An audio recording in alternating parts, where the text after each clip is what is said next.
Hari Raya Idul Fitri tinggal menghitung hari.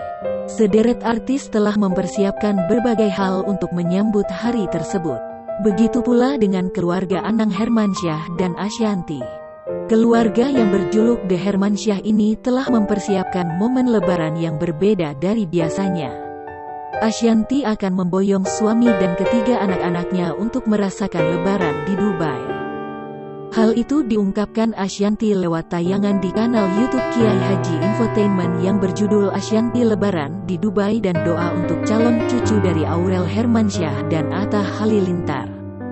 Bukan semata-mata hanya untuk liburan, Ashanty mengaku kepergiannya ke Dubai adalah untuk transit sebelum menjalani pengobatan di Turki. Kendati demikian, Ashanty mengaku awalnya tak ingin memboyong ketiga anaknya. Ia hanya ingin pergi bersama sang suami, Anang Hermansyah.